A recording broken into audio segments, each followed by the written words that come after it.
Welcome to another Eat the Fruit production. The Founding of Eridu is a Neo-Sumerian and Babylonian text that has been reconstructed by piecing together fragments from multiple sources across different periods.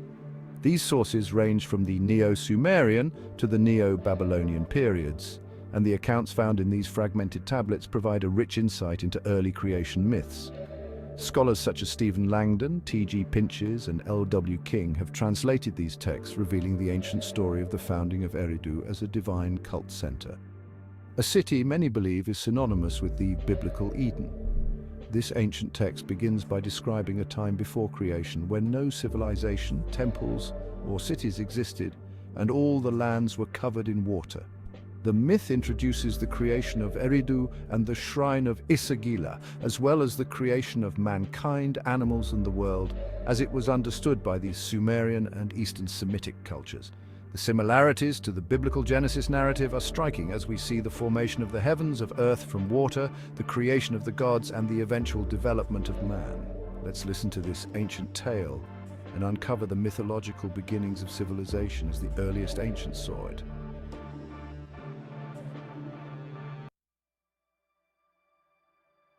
A pure temple, a temple of the gods, had not been made in a pure place.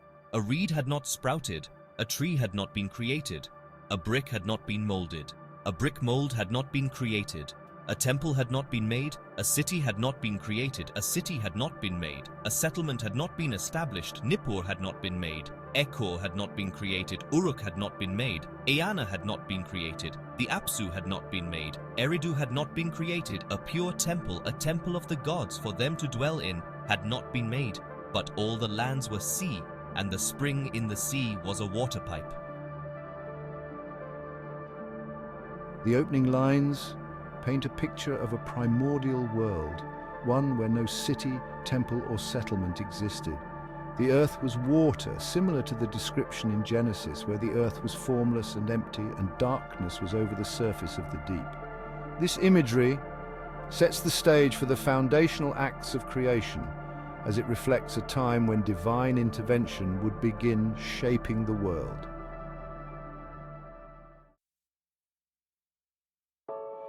Then Eridu was made, Esagil was created, Esagil, which Lugaldukuga founded in the Apsu, Babylon was made, Esagil was completed. He made the Anunnaki gods, all of them, and they gave an exalted name to the pure city in which they were pleased to dwell. Marduk constructed a raft on the surface of the waters, he made earth and heaped it up on the raft. That the gods should be settled in a dwelling of their pleasure, he created mankind. In this section, the text shifts to describe the creation of Eridu, which is said to be founded by Lugaldukuga in the Apsu. Eridu is considered one of the first cities, and its foundation marks the establishment of human civilization. The shrine of Esagil is also created, and the gods take residence in the city. Marduk, the supreme god, constructs a raft on the waters, upon which he builds a heap of earth. This act is reminiscent of the story of God hovering over the waters of the deep and creating the firmament. Marduk's creation of humanity follows, positioning mankind as the caretakers of the God's new world. Aruru with him created the seed of mankind. He created animals, the creatures in the open country.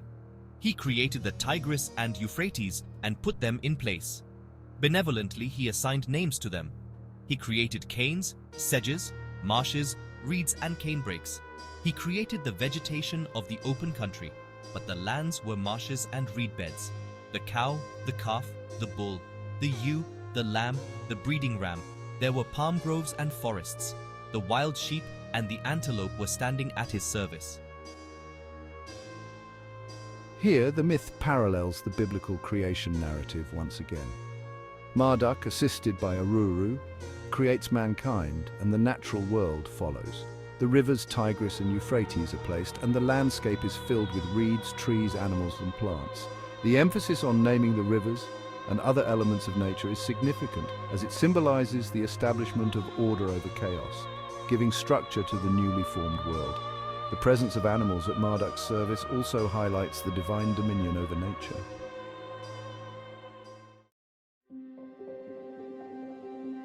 The Lord Marduk made a dam by the edge of the sea. He turned the reed beds into dry land. New earth he brought into being. He made the reed grow. He created the tree. He created in the place. He molded the brick. He created the brick mold. He made the temple. He created the city. He created the city. He established the settlement. He made Nippur. He created Ekur. He made Uruk. He created Irna. He made the Apsu. He created Eridu. In these lines, we see Marduk create a dam to divert the rivers away from the marshes, allowing them to dry. This resembles Genesis, when God created the firmament to divide the waters above from the waters below, allowing the water to gather in one place, revealing dry land. Marduk's creative powers continue as he molds bricks and builds the first temples and cities. The mention of Nippur, Ekur, Uruk, and Iana places this creation myth within a broader historical and geographical context, identifying these cities as critical locations of divine activity. In these cities, the earliest ziggurats were erected, housing gods who lived in the clouds, the origin of the heavens themselves.